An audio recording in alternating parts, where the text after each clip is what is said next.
काबीना इमरान खान ऐं केपीजे वॾे वज़ीर महमूद खान जे तकरारी बयाननि जो नोटिस वरितो। बयाननि जी जाच लाइ घरू वज़ीर राणा सनाउल्लाह जी सरबराही में कमेटी क़ाइम। कमेटी इमरान ऐं महमूद खान जे बयाननि जो जाइज़ो वठी रिपोर्ट पेश कंदी। कमेटी में कमर ज़मान कायरा, आज़म नज़ीर तारड़ ऐं मौलाना असद महमूद शामिल।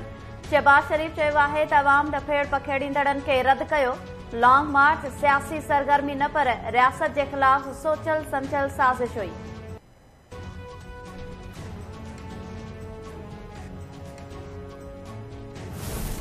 सर वालेकुम खैरियत सर। बस मैंने बताना था, मैंने पहले भी आपको बताया था कि उधर से मैंने कहा था कोई बात है मैंने करनी है, आपने कहा था बात नहीं करेंगे।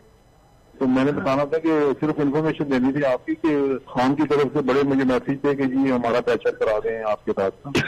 आज तो उसने बहुत ही किए मुझे मैसेज। अभी पॉसिबल है ना? नहीं ठीक है, मैं सिर्फ आपकी नजर में गुजार। पीटीआई चेयरमैन बेतमाद रिथ दौरान आसिफ ज़रदारी से राबतन की तर्दीद करे छड़ी। आसिफ ज़रदारी ऐं मलिक रियाज़ विच में थियल ॻाल्हि ॿोल खां बेताल की लाज़। इमरान खान चयो आहे त क़ौमी असेंबली में इस्तीफ़ाऊं ॾेई छॾियूं आहिनि, तस्दीक लाइ वञण जी ज़रूरत न आहे। लॉन्ग मार्च कंहिं डील तहत ख़त्म नाहे कयो। मार्च ख़त्म न करिया हां त रतोशाण थी हां अमरीका, रूस ऐं चीन सां लाॻापा पाकिस्तान जे मुफ़ाद में आहिनि। हुकूमत दौरान इसराइल खे तस्लीम करण बाबति वॾो दबाव हुयो।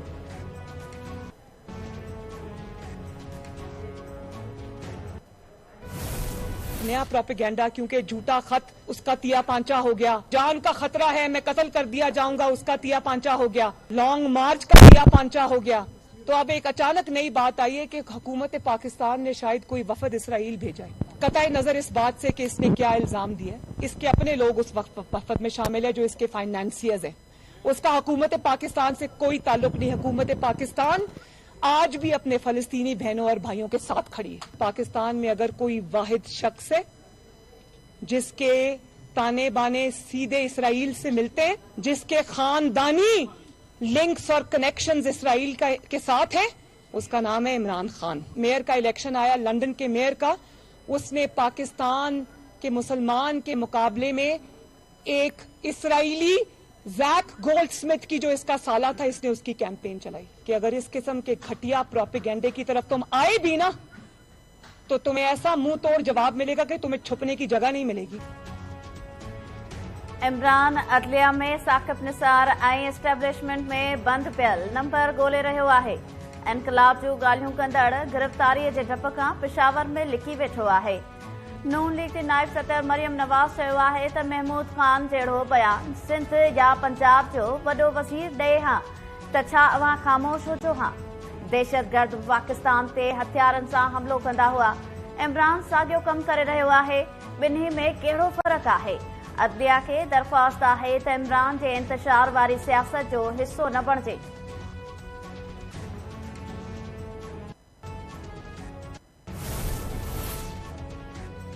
पीटीआई की वफाकी हुकूमत जे सरकारी दौरनि ते तनक़ीद।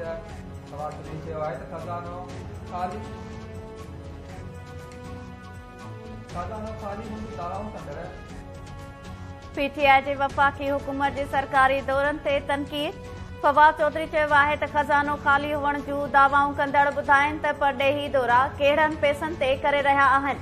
बिलावल ऐं शहबाज शरीफ़ मुल्की नाणे ते दुनिया घुमी रहिया आहिनि। पीटीआई पारां मार्च दौरान तशद्दुद वारियूं वीडियोज़ आलमी इदारनि खे बि मोकिलण जो ऐलान।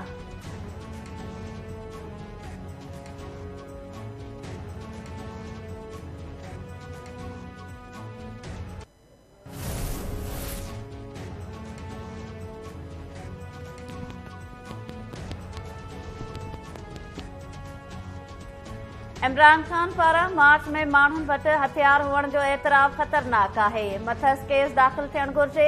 वफ़ाक़ी वज़ीर शाज़िया मरी चयो आहे त पीटीआई जे मार्च दौरान शहीद थींदड़ पुलिस एहलकार जे मौत जो ज़िम्मेवार बि इमरान आहे। हुन ॿीहर बि फितनो पकड़ण जो ऐलान कयो आहे। रिलीफ पैकेज ते अमल जूं खां शुरू थी वेंदो।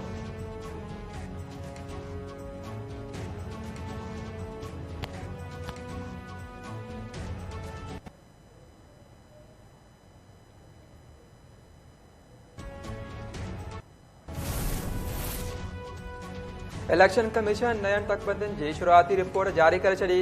क़ौमी असेंबली जे जनरल सीटुनि जो अंग 272 मां घटिजी 266 थी वियो। पुराणे फाटा जूं क़ौमी असेंबली में रखियल 6 सीटूं ख़तम कई वयूं। सिंध जी कराचीअ में 1 सीट वधाई वई। सिंध जूं क़ौमी असेंबली में जनरल सीटूं 60 मां वधी 61 थी वयूं। केपी जूं 51 मां घटिजी 45 थी वयूं। पंजाब में 141 ऐं बलोचिस्तान जूं क़ौमी असेंबलीअ में 16 जनरल सीटूं बरक़रार। तकबंदियुनि ते एतिराज़ 30 जून ताईं जमा थी सघंदा।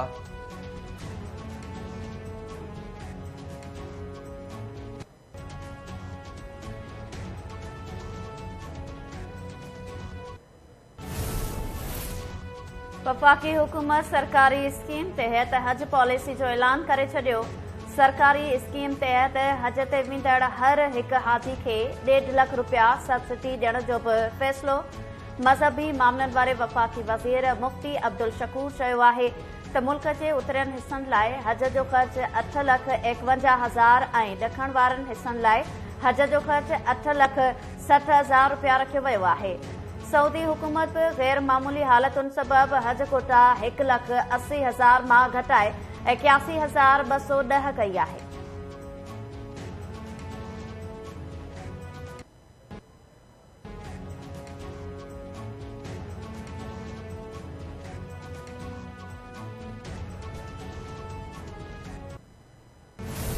अपॉइंटमेंट जो सिलसिलो यानी प्राइमरी टीचर्स वारो 2 या 3 हफ़्ते जून ताईं मुकमिल थी वेंदो। जेस्ट जो मरहलो बि असांजो तक़रीबन मां सम्झां थो त 15 जुलाई ताईं असां अपॉइंटमेंट ऑर्डर्स ॾेई छॾींदासीं। अॻे कॾहिं बि एतिरो डिघी वेटिंग लिस्ट न ठही आहे। 2 सालनि ताईं रिक्रूटमेंट कोन थींदी, तंहिंजे करे जेके रिटायर थींदा वञनि टीचर उन जॻह ते वेटिंग वारा ईंदा वञनि ताकी असां वटि इहो जेको टीचर्स जी खोट पैदा न थिए। इहे 50,000 ई डोमिसाइल असां चेक कराईंदासीं। हिकिड़ा कैंडिडेट उहे आहिनि छोकिरा छोकिरियूं जिन खे कराची वारनि खे इहा ख़बर ई कोन हुई त डोमिसाइल ऐं PRC फार्म C खां सवाइ को D फार्म हूंदो आहे। ॾिसो NTS जो रुगो प्राइमरी स्कूल टीचर्स जी ॻाल्हि असां कयूं त 82,000 माण्हू पास थिया हुआ, पर उन्हनि जेको मार्कुनि जी उन्हनि ॾींहंनि में अलाए कहिड़ी होलसेल मार्केट हुई अलाए छा हो, हर माण्हू जूं 70, 80, 85 मार्कूं आहिनि। हाणे तव्हां 40 वारे खे ॾियो पिया, उन वक़्त में तव्हां 60 वारे 70 वारे खे तव्हां नज़रअंदाज़ कयो पिया। हर दौर जी पॉलिसी हूंदी आहे ऐं हर दौर जी थर्ड पार्टी जेका आहे उहा उन्हनि ॾींहंनि में शायदि मार्कुनि ॾियण में फ़राख़ दिलि हुई। सिंध में IPS अखर ज़रिए भर्ती थियल समूरनि उस्तादनि जा डोमिसाइल चेक कराइण जो ऐलान। KTN न्यूज़ सां ख़ुसूसी ॻाल्हि ॿोल कंदे तालीम वारे सेक्रेटरी अकबर लगारी चयो आहे त कमिश्नर्स ऐं DC भर्ती थींदड़ उस्तादनि जी डोमिसाइल जी तस्दीक़ कंदा। कराची ॾखण ज़िले में बि 4 उम्मीदवारनि जा सुञाणप कार्ड ॿिए सूबे जा निकिरण ते संदन ऑर्डर रोकिया विया आहिनि। NTS टेस्ट पास उम्मीदवारनि जो को बि हल न आहे, रुॻो अदालत वियल पिटिशनर्स खे ॿुधूं पिया।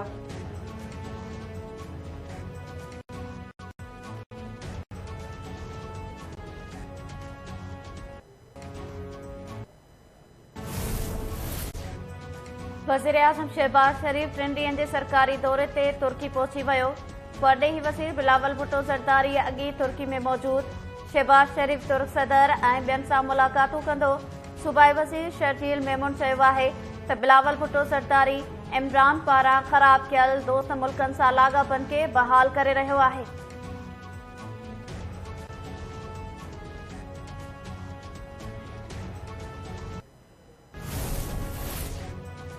जेतिरा पैसा मिलिया आहिनि जेकॾहिं नोट ई विछाया वञनि हा तॾहिं बि रोड ठही वञे हा। आवाम जी सहूलियतनि ऐं तरक़ियाती कमनि लाइ मिलंदड़ रक़म करप्शन जे वर चढ़ी वई वञे थी। Sindh high court Sukkur bench जा खैरपुर में तरक़ियाती कम न थियण वारे केस में रिमार्क्स।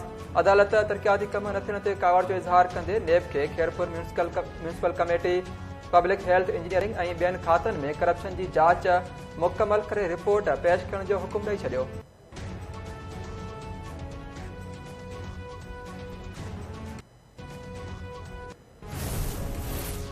हुकूमत महांगाई सटियल अवाम मथां पेट्रोल बम खां पोइ बिजली बि किराए छॾी।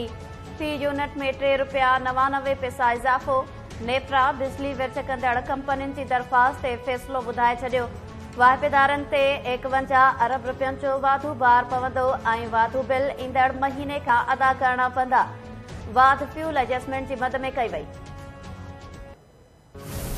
पहले पंजाब में लाहौर में ट्रेस हुए, हमारी पुलिस उधर गई, कोशिश की, वहाँ से वो निकल गए, वो KPK में इस वक्त है। कल कोर्ट में पहले तो जहां तक मुझे बताया गया है, टाइम दिया जज साहब ने कि फ्राइडे तक आप कर लें, बट उसके बाद फिर नाराजगी का इजहार किया और आईजी जो हमारे एक्टिंग आईजी थे उनसे उनके लिए कुछ ऑर्डर्स उन्होंने पास किए। मैंने कहा मैं एहतराम है कोर्ट्स का, लेकिन एक नामुनासिब किस्म का मैं कहूँगा ऑर्डर था। अगर कोई ऐसी इश्यूज थे तो एडमिनिस्ट्रेशन से पूछ लेते। कोर्ट को ये पता होना चाहिए कि appointment of the inspector general जो है वो होती है in consultation with the federal government. ऐसा नहीं होता कि एक को लाए दूसरे को हटा दिए। इनको इसीलिए एक्टिंग चार्ज दिया हुआ था, इसलिए हमारी कंसल्टेशन वो फेडरल गवर्नमेंट से नहीं हुई, वो इस वक्त चल रही है। एक आध दिन 2 दिन में वैसे ही कंप्लीट हो जाएगी। वॾे वज़ीर मुराद अली शाह वक़्ती आईजी खे हटाइण बाबति अदालती हुकुम खे नामुनासिब करार ॾेई छॾियो। मुराद अली शाह चयो आहे त अदालती फ़ैसिलनि जो एतिराम आहे। अदालत खे मामले ते इंतिज़ामिया खां पुछणु घुरिजे। हा, आईजीअ जी मुक़ररी वफ़ाक़ जी मुशावरत सां थींदी आहे। हिक खे हटाए फौरी तौरु ॿियो लॻाए नथो सघिजे। ॿियनि छोकिरियुनि पंजाब में पसंदि जो परणो कयो आहे। दुआ ज़हरा जी बाज़ियाबी लाइ केपी जे वॾे वज़ीर खे मदद लाइ चयो आहे। मुराद अली शाह 1122 रेस्क्यू सर्विस जो इफ़्तिताह बि कयो।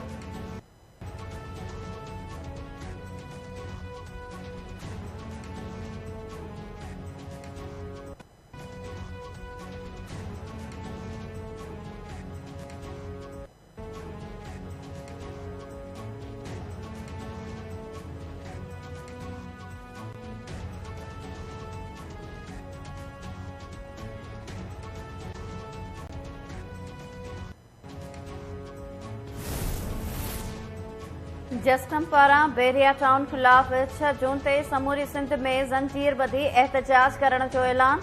जस्कम चेयरमैन सनान कुरैशी चयो आहे त 6 जून ते बैरिया टाउन खिलाफ सॼी सिंध में एहतजाज कयो वेंदो। सिंध जे ज़मीननि ते कब्ज़ा ऐं वालार कंहिं बि सूरत में क़बूल न कई वेंदी। सिंध हाई कोर्ट सूबे जे मुअतल कयल 336 वैक्सीनेटर्स खे बहाल करण जो हुकुम ॾेई छॾियो। सिहत खाते खे बहाल कयल वैक्सीनेटर्स जी सर्विसिस ऐं सेनारिटी बि 2020 खां बहाल करण जो हुकुम सिहत खाते वैक्सीनेटर्स खे जून 2020 में मुअतल कयो हो।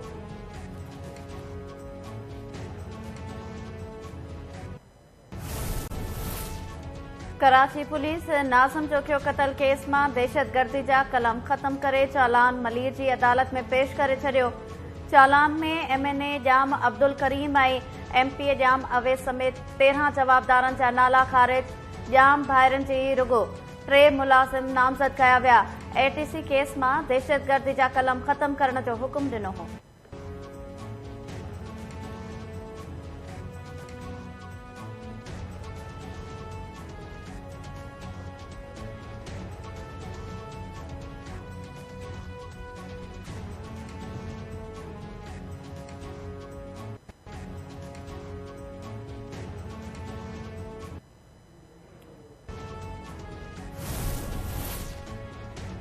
सिंध में पानी की खोट खिलाफ आबादगार सरापा एहतजाज बणियल।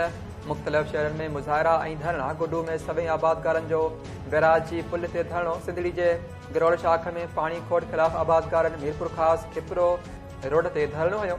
टनोबागो में हडाशल शाख जे पुशीर जे सभई आबादगार नंदी मोड़ खां 1 किलोमीटर ताईं पैदल मार्च कई। मुबारकपुर में आबादगारनि ऐं सियासी समाजी अॻवाननि जो ठुल जकाबाद रोड ते एहतजाजी मुज़ाहिरो करे धरणो हयो वियो।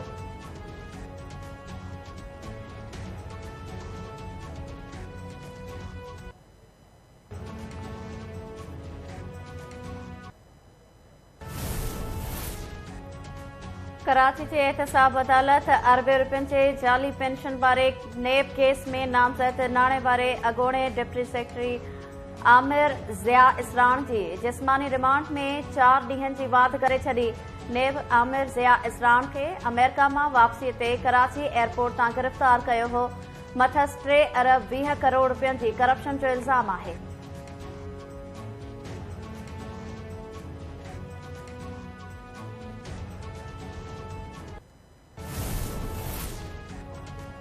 सन भरिसां लाखड़ा कोल माइनर में भिक किरण सबबि 8 पोरियत दॿिजी विया। 6 ॼणनि खे बचायो वियो। 2 ॼणनि जा लाश कढिया विया। रेस्क्यू ऑपरेशन भी ख़त्म कयो वियो।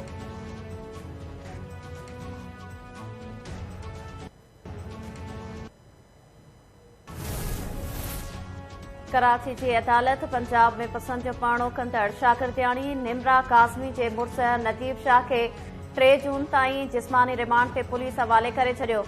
पुलिस नजीब शाह खे पेश करे इस्तदा कई त जवाबदार खां पुछा ॻाछा करणी आहे। सिंध हाई कोर्ट गुज़िरियल ॾींहुं निमरा खे शेल्टर होम उमाड़े मेडिकल चेकअप जो हुकुम ॾिनो हो।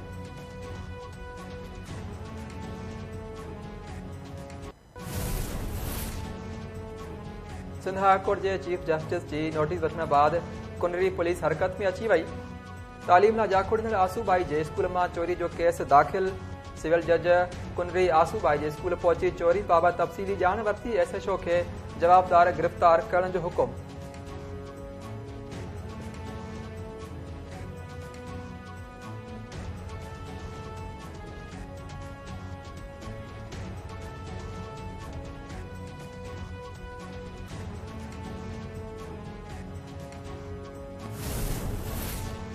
मीरपुर ख़ास में बिजली की किरियल तार में करंट लगण सबब मां ऐं पुट के फोत थियण जो केस हेस्को अमलदारन खिलाफ दाखिल।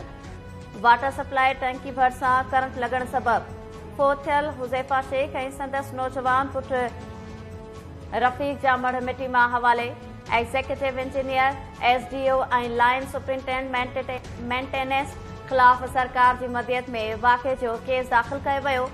सेटेलाइट टाउन पुलिस पारां SDO हेस्को जी ऑफिस ते छापो। अमलदार ऐं ॿियो अमलो ऑफिस छॾे फरार थियण में कामयाब थी वियो।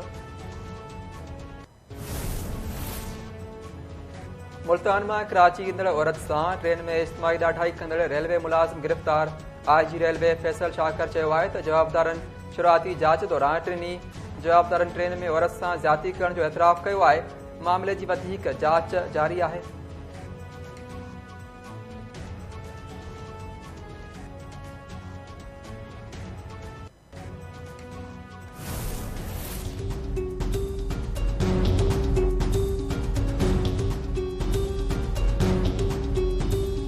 रैली में असो मैसेज आहे असांखे सिंध जो हक़ है जो मथा कैनास का वो बैरेज से अचे तो बैरेज का कैनास में अचे तो वो न वजे। ये सजो एहतजाज में हारी मजदूर बोरियत सभई गॾु आहियूं ऐं इन करे गॾु आहियूं त जीअं असां पाणीअ जे बारे में गॾिजी जदोजहद कयूं ऐं पाणी पुछड़नि ताईं पुॼायूं। नाइंसाफ़ी थी रही आहे, उहा नाइंसाफ़ी बंदि कई वञे। असां वटि हाणे बननि लाइ त पाणी कोन्हे, पलो बि कोन्हे हाणे त माण्हुनि खे पीअण जो पाणी ॾिनो अथव या रुगो पंहिंजे कुर्सियुनि जे लाइ पिया विड़ो वोटनि लाइ अॼु असां वटि हू चए थो मुंहिंजे बदिरां बि, हू चए थो मुंहिंजे बदिरां बि, पर असांजे बदिरां केरु बीहंदो?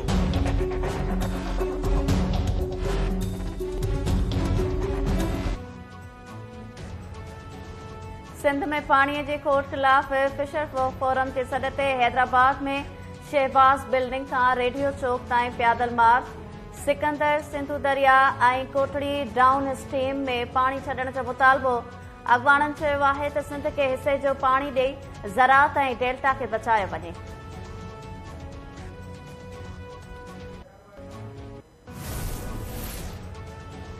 सकरन वेझो क़ौमी चौराहे ते टालियर जो मोटरसाइकिल के टक्कर, माउ पुट फोत, एक ॼणो ज़ख़्मी, लाश ऐं ज़ख़्मी अस्पताल मुंतकिल।